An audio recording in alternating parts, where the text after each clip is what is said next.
August 2 Karthigai Deepam serial வரக்கூடிய எபிசோட்ல என்ன நடக்க போகுது அப்படின்னு பார்க்கலாம். உங்களுக்கு இந்த வீடியோ பிடிச்சிருந்து அப்படின்னா மறக்காம இந்த சேனலை சப்ஸ்கிரைப் பண்ணிக்கோங்க. இந்த ரம்யா ரொம்பவே தப்பான வழியில போறா. இந்த மாதிரி புத்தியெல்லாம் அவளுக்கு எப்படி வந்துச்சுன்னு தெரியல. முதல்ல அவளை திருத்தி நல்ல விலைக்கு கொண்டுட்டு வரணும் அப்படின்னு நினச்சிக்கிட்டு இருக்கிறாங்க ரம்யாவுடைய அப்பா. ரம்யா டோரை திறந்த உடனே மயக்கம் போட்டு கீழே விழுந்த மாதிரியே நடிக்கிறாங்க. அச்சச்சோ அப்பா உங்களுக்கு என்ன ஆச்சு, நீங்கள் எப்படி இங்கே வந்தீங்க அப்படின்னு தண்ணியை தெளித்து எழுப்பி கேட்குறாங்க. ஒன்றும் இல்லை ரம்யா, நான் ஃபைலை தேடி இங்கே வந்தேன். நான் காலையில் இருந்து டேப்லெட் போடலையா, அதனால தான் எனக்கு மயக்கம் வந்துருச்சு. ரொம்ப சாரிம்மா, உன்னையும் பதற வச்சு டிஸ்டர்ப் பண்ணிட்டல அப்படின்னு சொல்கிறாங்க. என்னப்பா நீங்கள் என்னக்கிட்ட போய் சாரியெல்லாம் சொல்லிட்டு இருக்கிறீங்க? முதல்ல நீங்கள் வாங்க, உங்களுடைய ரூமில் போய் ரெஸ்ட் எடுங்க. என்ன வேலையாக இருந்தாலும் எனக்கு கால் பண்ண வேண்டியது தானே. நீங்கள் எதுக்காக இவ்வளோ ரிஸ்க் எடுத்து வேலையெல்லாம் பார்த்துட்ருக்குறீங்க? ஏற்கனவே உடம்பு சரியில்லாமல் இருக்கிறீங்க. எனக்குன்னு உறவுன்னு இருக்கிறது நீங்கள் மட்டும்தான். உங்களுக்கு ஏதாவது ஒன்றுனா நான் என்ன பண்ணுறது அப்படின்னு ரொம்பவே ஃபீல் பண்ணி பேச ஆரம்பிக்கிறாங்க. நீ ஒன்றும் கவலைப்படாத ரம்யா, அவ்வளோ சீக்கிரத்தில் உன்னை விட்டுட்டுலாம் நான் போக மாட்டேன். உனக்கு ஒரு கல்யாணத்தை பண்ணி வச்சுட்டு தான் நான் போவேன் அப்படின்னு சொல்லிட்டு இருக்கிறாங்க. சரிங்கப்பா, நீங்கள் ரெஸ்ட் எடுங்க, நான் ரூமுக்கு போகிறேன் அப்படின்னு சொல்லிட்டு ரம்யா போன உடனே இந்த விஷயத்தை எப்படியாவது கார்த்திக்கிட்டையோ இல்லை தீபா கிட்டேயோ சொல்லி ஆகணும். இல்லைன்னா அவங்களுடைய வாழ்க்கையவே இவன் நாசம் பண்ணிடுவா. பாவம் அவங்க 2 பேருமே கல்யாணம் ஆகி ஹஸ்பண்ட் ஒய்ஃபாக வாழ்ந்துக்கிட்டு இருக்கிற குடும்பத்துக்குள்ளே போய் இந்த ரம்யா இந்த மாதிரி வேலையெல்லாம் பார்த்துக்கிட்டு இருக்கிறா.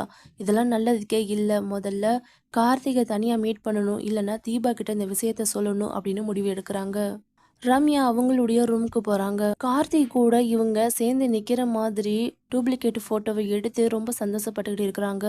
இந்த ஃபோட்டோஸ் எல்லாமே இப்போதைக்கு கிராஃபிக்ஸில் இருக்குது. ஆனால் கூடிய சீக்கிரத்திலேயே நான் அதை ஒரிஜினல் ஆக்கி காட்டுறேன். அதுதான் என்னோட லட்சியம். கார்த்திகை மட்டும்தான் நான் என் லைஃப்லையே வந்து கணவராக ஏற்றுக்கணும் அப்படிங்கிற மாதிரி ரொம்ப தப்பாக யோசிக்க ஆரம்பிக்கிறாங்க.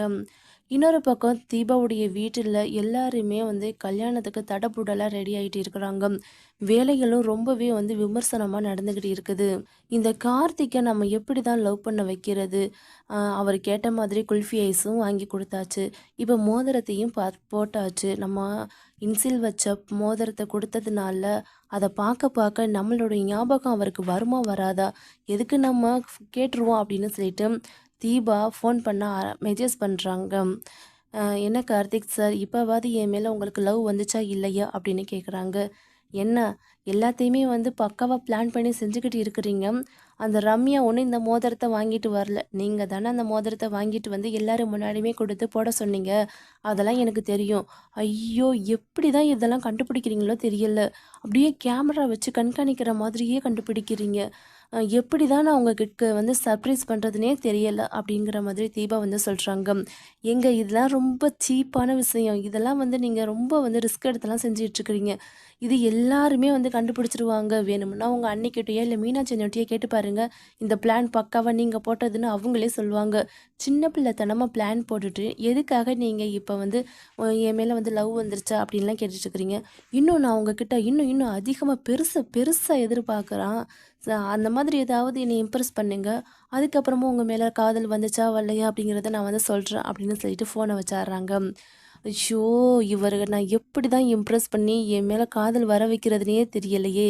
நான் போடுற எல்லா பிளானையுமே கண்டுபிடிச்சாராரு. நான் என்ன தான் பிளான் பண்ணி அவரை வந்து என் வழிக்கு கொண்டுட்டு வர்றதுன்னு சுத்தமாக தெரியல அப்படிங்கிற மாதிரி யோசிச்சுக்கிட்டு நின்றுட்டுருக்குறாங்க தீபா.